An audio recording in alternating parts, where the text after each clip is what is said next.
everything you've ever loved in a Bond film. More thrills, more excitement, more chills, and more.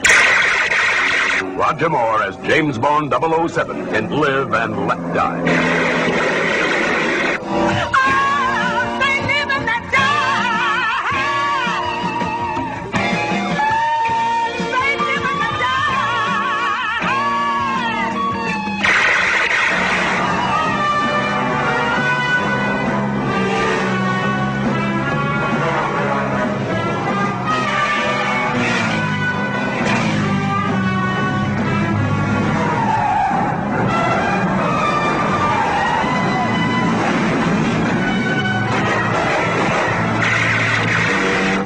Miss the boat, or you'll miss the most exciting Bond film of all.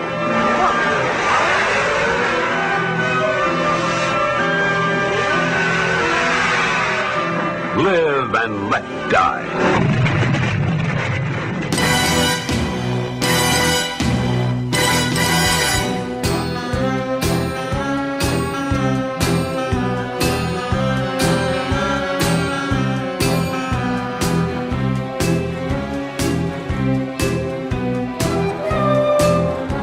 Everyone, and welcome once again to Geek Fest Rants. My name is Carlos Perone, and joining me once again, I have James. Say hi, James.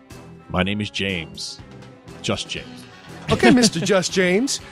We are continuing today, as I mentioned last time, with the Bond franchise, specifically the music from these films.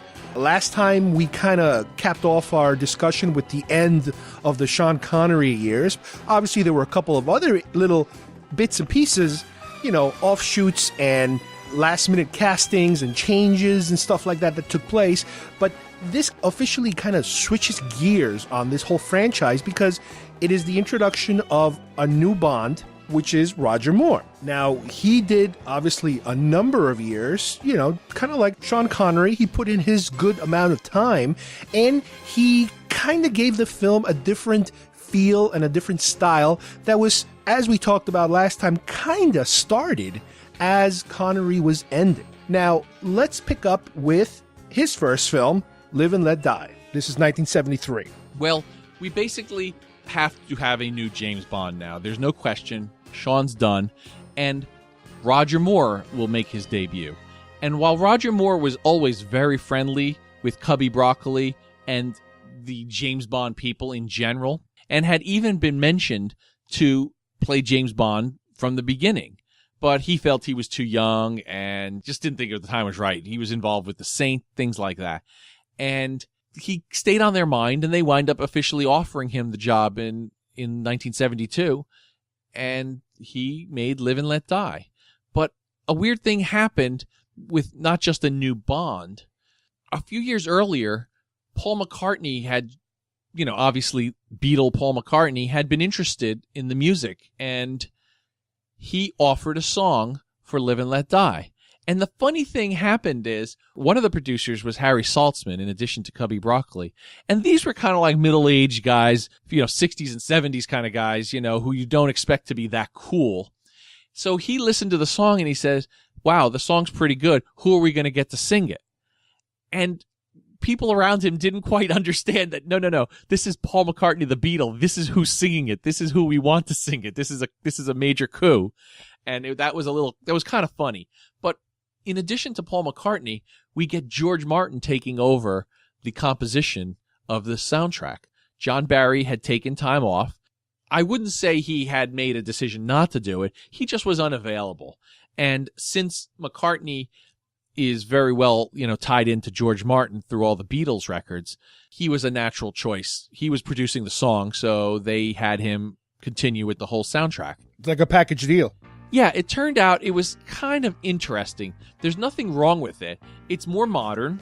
It's more 70s. And because the movie has the bit of blaxploitation kind of connotations, there's a few things going on in it that, they try to jazz it up a little bit. And by jazz it up, there's a very soulful black lady singing the theme within the movie during one of the scenes. And her version is much more, kind of Roberta Flack type thing, Say live and let die.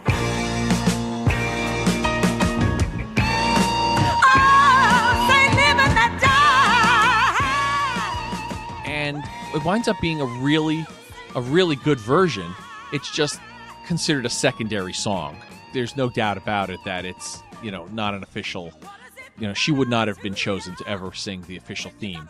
But it's nice in the movie, and a few of the other songs that they have, it's a nice soundtrack, but, depending on how big of a fan you are of, the theme is considered one of the best ever. Live and Let Die is among the top 3 James Bond themes, but the rest of the soundtrack, you wouldn't remember a whole lot of it if I played it for you, other than you'd say, yeah, that sounds like it's a James Bond movie. Right. But it's funny because the Paul McCartney song, even today, you hear it every now and then on a classic rock station. It's a very still popular song that I think it was even redone a number of times. I think, didn't Guns N' Roses redo it? Guns N' Roses did a really rocked out version to it, and Paul himself still plays it. And I actually heard him sing it recently at a benefit concert, and it was as good now. I mean, people still respond to it as if it's a Beatles song. It's just so well known and so well produced. It's very Beatles. I mean, obviously it's Paul McCartney, but like I said, I think out of all of the songs for the Bond films, that one seems to have the longest, lifespan as far as I'm concerned. Live and let die.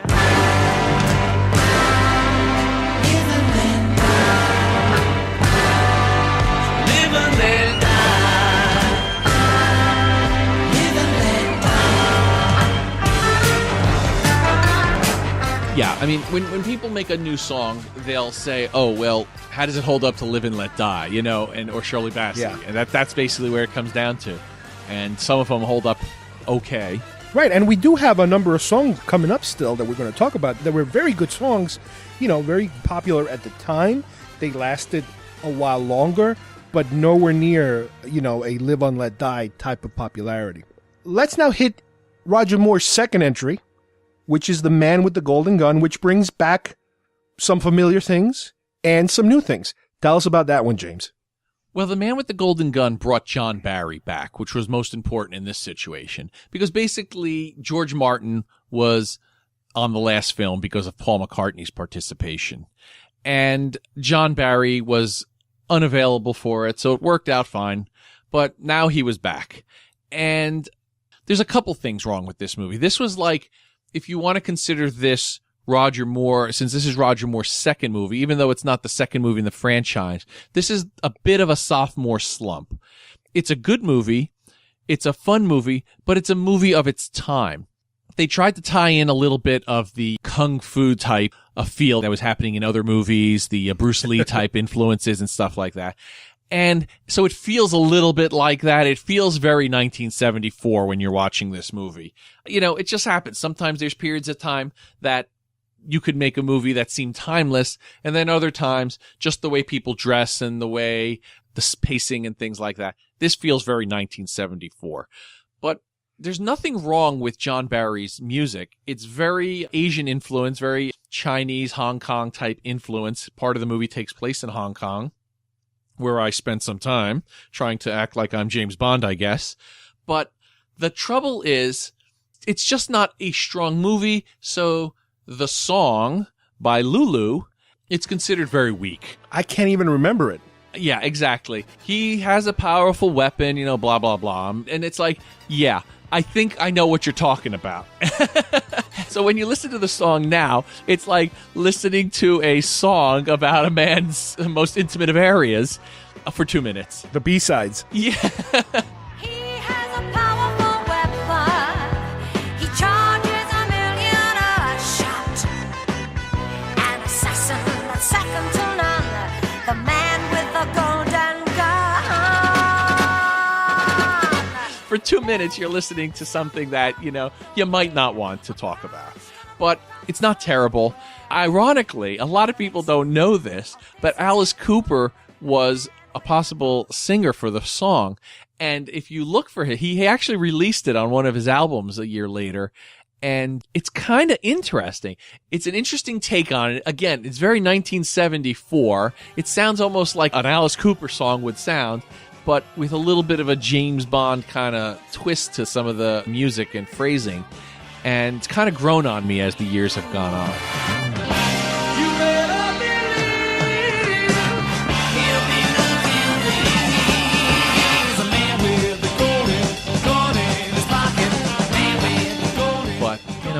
it is what it is. It's a good movie, but it's one of many, and that's what happens when you have 20 some odd movies, because sometimes there's a few that just aren't as strong.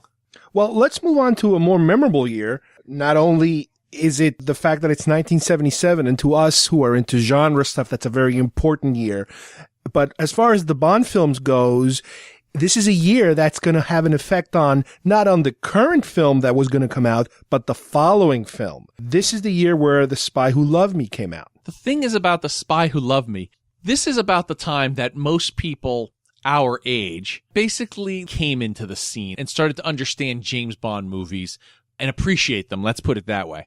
I had watched James Bond movies. Usually you'd pick it up. I think back in the 70s, ABC would play a couple of them on a Sunday night, for instance. It was the big movie of the week type thing before there was any HBO and other outlets. And it was an event because you wouldn't have seen these movies for a couple years by that point. And I saw them, but, sometimes I wouldn't be able to stay up to the end, depending on when it was being played.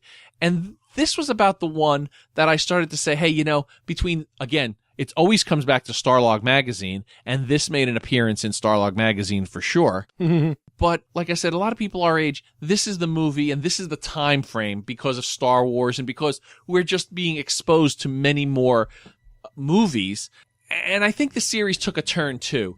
By this point, Cubby Broccoli was in charge of the movies by himself. He was able to make the decisions. He no longer had to share producing duties with Harry Saltzman. And you can just tell it's almost like it's refreshed. As I mentioned earlier, the sophomore slump, well, this is just a home run all the way around as far as James Bond spy movie. First of all, The Spy Who Loved Me. How can you not love that title, okay? But it's just a great movie. Some people who are fans of Sean Connery always have something bad to say about Roger Moore and Timothy Dalton and Pierce Brosnan. They're kind of loosening up on Daniel Craig, lucky for him. But there's not a lot to make fun of in this movie, aside from the few jokes that are in there. But that's the style they decided to go with. They tried to lighten it up. Roger Moore was not known to be a fighter. Roger Moore was not a tough guy who'd come in, and kick your butt. Roger Moore was more of a gentleman, the lover, and they kind of went with that. The jokes were done on purpose because of his personality. Right, but he was also coming off The Saint, which was a quirkier, more lighthearted television show that dealt with that sort of thing. You have to play to the actor's strength, and I think it was a smart thing to do the jokes. It wasn't like he was coming in and, falling off a banana peel for the most part. I mean, there even was a banana peel joke in one of the movies. But it's like, it's just a good movie. And as far as the music, it was also a bit of a breath of fresh air. Not there was anything wrong with it, but it just was something a little different. And what was basically the centerpiece of this was the song. And it was a new kind of fresh song. Carly Simon sang the song, and it was composed by Marvin Hamlish and Carol Bayer Sager. And now Marvin Hamlish was at that point one of the biggest film and TV composers around. He had won all kinds of awards. And Carol Bayer Sager's known for writing some pretty popular songs, regular pop songs. And the two of them made a song that was just like the perfect James Bond theme. And it's still considered by most adults, let's say, one of the best. It's called Nobody Does It Better. It's not even mentioning the name The Spy Who Loved Me. Now, that line is mentioned in the song. Yeah. There's your tie-in. Now, I'm the type of person who doesn't think that the song has to be mentioned. If it's a song about the movie or a part of it, that's fine. And they find that out later, and there's no song called Octopussy. It's just hard to write a song sometimes when you have a literary title that's meant to get your attention on a book cover, not necessarily on a song lyric. Nobody does it better.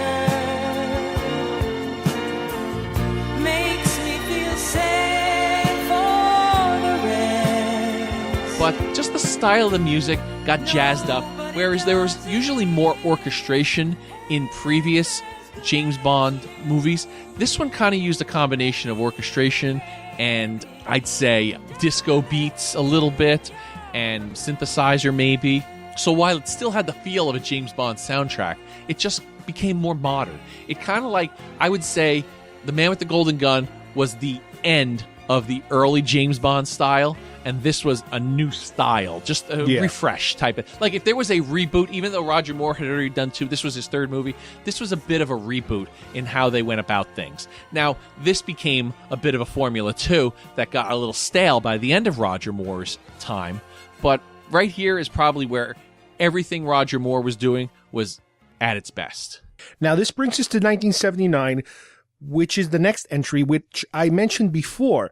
This is Moonraker. Now, this is the first Bond film I ever seen in the movie theater. Exactly. I was going to say that. Me too. This was the first one I actually saw in the movie, and I'm sure it had a lot to do with Star Wars. Well, that's the thing. It seems to me like this was a film that was so influenced as an answer to Star Wars as far as the secret agent films, franchise goes.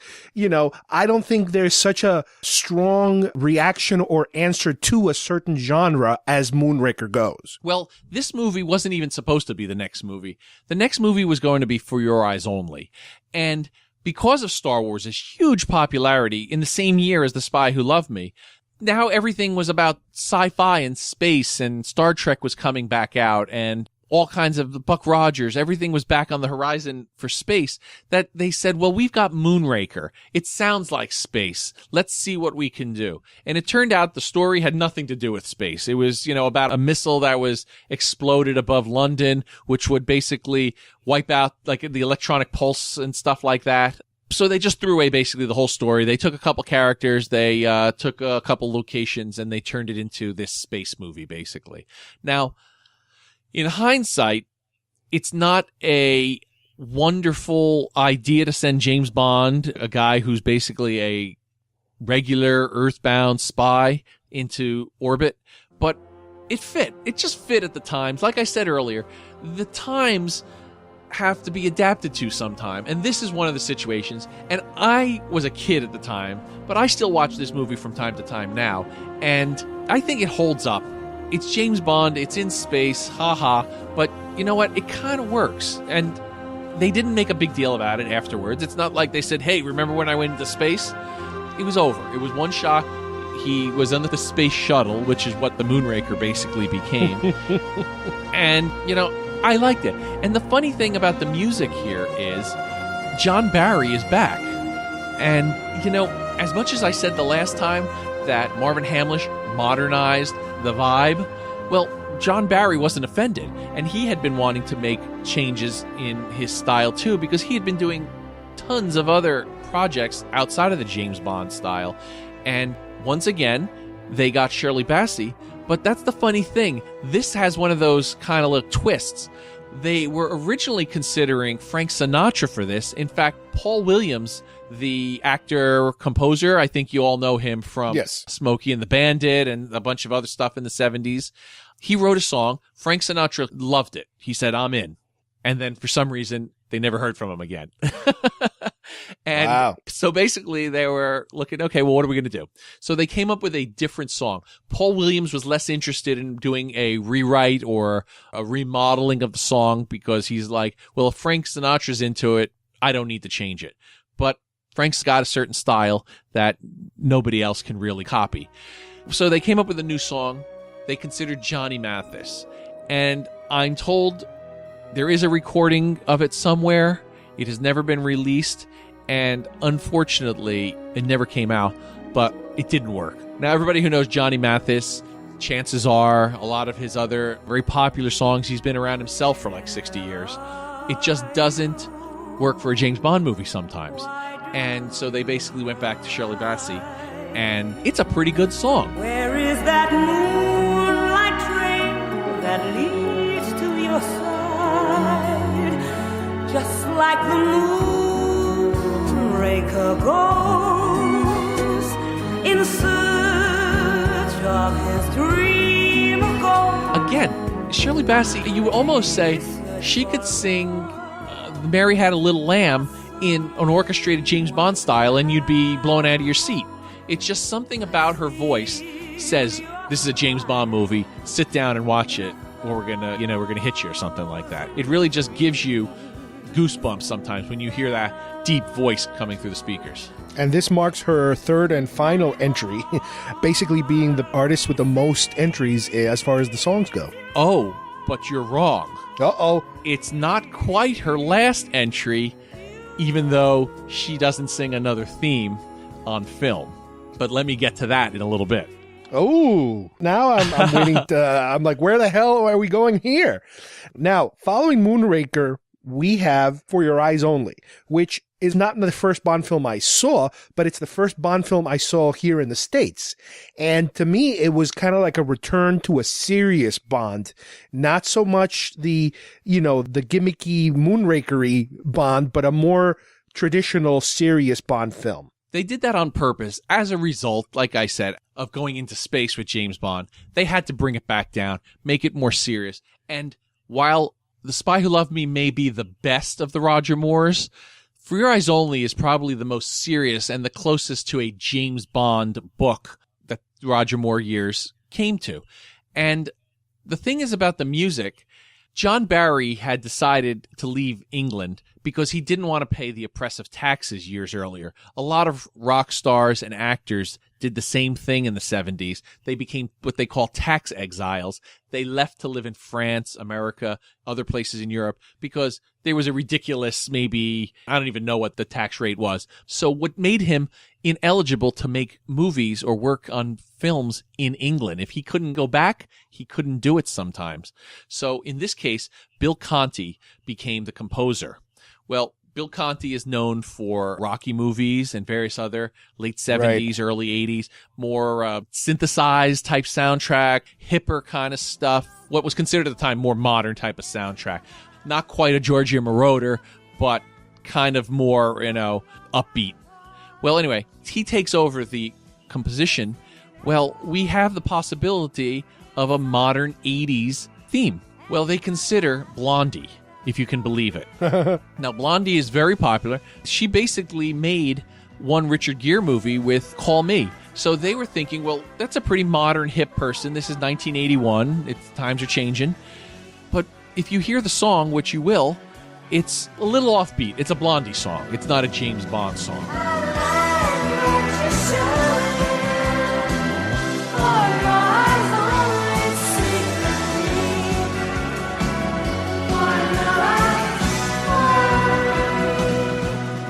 And I kind of like it as a Blondie song, but I definitely think the better choice was made with Sheena Easton, who was a fluke. She was popular at the time. She had a few hits, but she was very young. This was not a seasoned veteran. This was somebody kind of in the style of the way Nancy Sinatra's song was. Nancy Sinatra was entertainment royalty because she was the daughter of Frank Sinatra, but Sheena Easton was also young and had a youngish voice, but yet a very strong voice. And I think that turns out to be one of the best songs. And she's the only performer to actually be seen in the opening credits of all the movies at this point. But you won't need to read between the lines. For your eyes only you'll see what The title designer, Maurice Binder, thought she was just beautiful and said, well, I want to use her as one of my models, and that's why we see her in the opening, which I think helped her career quite a bit, because not only did they hear her, you see her. And a little thing, she became Mrs. Sonny Crockett a few years later, if anybody remembers Miami Vice. And you think it kind of helped because of the fact that she was in the Bond film? No, I just think she was a singer, and the episode of Miami Vice needed a singer. All right, well, let's move on now to what I would consider it to be the decline of the Moore films with Octopussy. If there is a beginning of the end, this opens the door to the end. You know what I'm saying? This movie had some strong parts, but it also kind of started to show, okay, well, Roger Moore's not a young man anymore. While I still loved him, and I was glad he was in it. It kind of started to show the cracks, as they say. And the thing is about this movie, it's not a bad movie. Like, from beginning to end, it has the right stuff.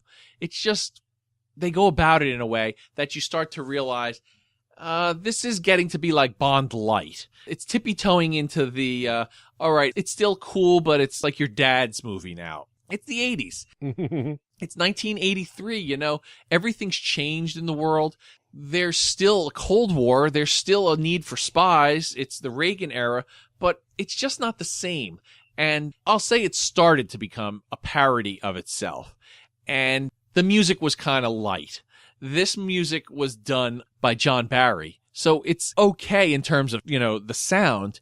But like the theme song was originally considered to be done, if you can believe it, by Laura Branigan, who I guess she had a song called Gloria at the time, but it turned out they chose Rita Coolidge. Now, I found out since the reason they chose Rita Coolidge is because Barbara Broccoli, Cubby's daughter, now runs the organization. She liked Rita Coolidge. And I guess it helps when the producer's daughter likes your work. And so they chose Rita Coolidge. Now, the song is called All Time High. And you say, well, geez, why would they call it All Time High? Because it's really hard to sing about Octopussy. For you they're true. We're an all-time high. We'll change all that's gone before. But the other thing is that the style of the song is also kind of like a throwback to the older Sean Connery type of themes, the early Shirley Bassey type of stuff. I disagree. I think it's thrown back to what is it? Light 107 or something like that? I don't even know what the stations used to be called.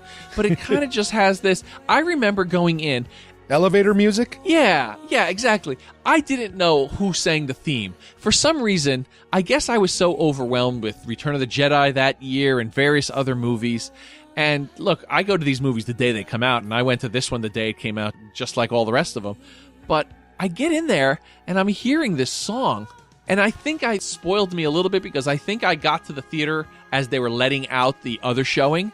So I'm hearing this song, and I'm like, oh, what is this? I mean, I don't know what I expected. I was younger, but it's just like when you hear Rita Coolidge now, she's got a nice voice, but you have to admit, it's just a light kind of song. And that's set the tone, I think, for the movie in general. It just was, adult contemporary. It just didn't feel like rock. It didn't feel like jazz. It just felt like, oh, well, this is nice. And I think it set the tone for the movie a little bit for some people. Yeah. And you're right. This is one of these films that, because at the time, for us genre people, we're dealing with Return of the Jedi, it gets kind of lost. It's like, oh, there's a Bond film out? Oh, I didn't realize. It's in the back. It's not really in the front. The funny thing about 1983 was, in addition to Octopussy, it was the Battle of the Bonds, as some of the press called it. And Sean Connery had decided to come back and make a movie. And playing off of his comments back during Diamonds Are Forever, Never Again, the movie is called Never Say Never Again because here he is portraying James Bond again. And this was an older Bond. He tried to play to his age a little bit, coming back a little bit as if he had been a little bit retired or less active in the MI6. And the music in it is really not that fantastic. It's Michael Legrand. He's a French composer. But the funny thing is the theme song, which is portrayed kind of in the style of the James Bond theme song. There's an open, kicks into the song, and then the movie picks up proper. But a woman with no big history named Lonnie Hall was the singer, and the song is called Never Say Never Again. And make you never say never again. Never say never again. Never say never again. Never say. When you first hear it, you want to hate it, and then it kind of like burns itself into your head, and you're singing it then for the rest of the day, and that's not always a good thing, but the song does grow on me, and it's 30 years later now, and I kind of like the song, and I do include it in my playlist for sure of my James Bond themes, and in fact, it's not really an official James Bond movie, but it's always included now in the box sets, because when MGM and Sony merged, since it was a Sony movie, and the official James Bond movies are MGM, they kind of just include it now because it is Sean Connery. Sean Connery is James Bond in a lot of people's minds, so it's not that hard to accept mixing it into the bunch. But it's not a great movie. It doesn't hold up that well. It feels very 80s, as does the soundtrack, and that's the problem. It's a very 80s style song, so it's not most people's favorite. Cool. Fortunately, one of my favorite bands ever decided to fix things. One time at a party, John Taylor said, sarcastically to Cubby Broccoli, hey, when are you going to get a good song for one of these movies? And Cubby said, well, why don't you write it? And that set up Duran Duran for participating in a James Bond movie. And this movie is another one of those weird movies. Like I said, the last one was the door opened to the end. Well, A View to a Kill, everybody seemed old in this one. Roger Moore, even he admits, it's his least favorite of all the movies. He even admits he seemed a little old for the part. But I don't think that the producers were quite ready to replace him. They had considered Sam Neill as a possible replacement after Octopussy, and they had, I think, James Brolin and a couple other people had been considered, other than like a screen test or a name being thrown around. I don't know how serious it got. But I think they wanted Roger. I don't think they were officially ready to get rid of him and start fresh yet. And that's why everybody kind of just feels old. Moneypenny feels old. Hugh kind of feels old. You know, so when you put all this together, it's just like, okay, James Bond's going to start hopping in the sack with these young babes, and he's 56, and Tanya Roberts is like maybe 30, and I don't even know who else, you know, Grace Jones winds up, you know, being the life of the party, I guess. You know, it's just kind of, as much as I love the song, and I love Duran Duran, and I think it's probably, again, one of the best songs, I just think this movie suffers. You've got Christopher Walken, and I think now, knowing the type of actor Christopher Walken is, I think it would have been a stronger movie if they could redo it with Christopher Walken from today.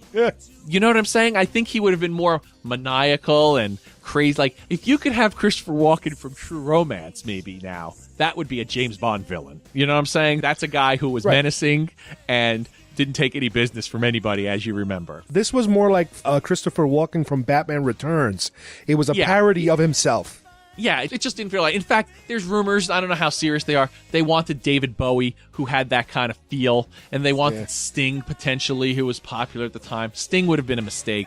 Bowie, I think Christopher Walken is playing David Bowie to me when I watch it. I think David Bowie was more serious who they were modeling him after, since, you know, that's who it seems. But anyway, View to a Kill turns out to be the only James Bond song to have been able to go to number one. And in fact, it was number one when they played it live at Live Aid in 1985. So how do you like that?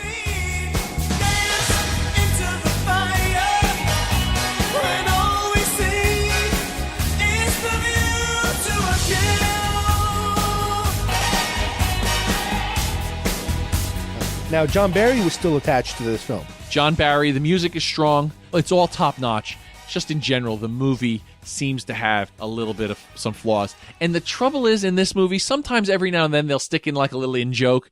Very rarely, but once in a while, from the times. Moonraker had the Close Encounters theme as like a door code. Spy Who Loved Me had some, the Magnificent Seven, actually, in it. Well, this has a cover of a Beach Boys song when James Bond is supposed to be snowboarding, which is the first time snowboarding was ever portrayed on film. So, hey, James Bond's pretty cool. The trouble is, they played a stupid Beach Boys cover of California Girls over it, which kind of takes away from both the drama of the scene and the coolness of, you know, the snowboarding. That was sadly the end of Roger Moore. And I've met Roger Moore. He said he didn't like this movie. It was too violent. It was not a good James Bond movie. It was not the way he would have liked to have gone out. But, you know, that's life, basically. That was the end of the Moore era. And it was the right time. And he had a pretty long run, if you think about it. Yeah, I mean, he had 7 movies, you know, so it's still the most of anybody. Especially compared with what's to follow as far as longevity.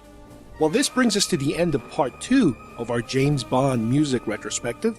Please join us again next time we continue with this James Bond special as we highlight the Timothy Dalton and Pierce Brosnan years. On behalf of James and myself, thank you for listening, and we will see you here next time on Geek Fest Rants. Bye-bye, everybody.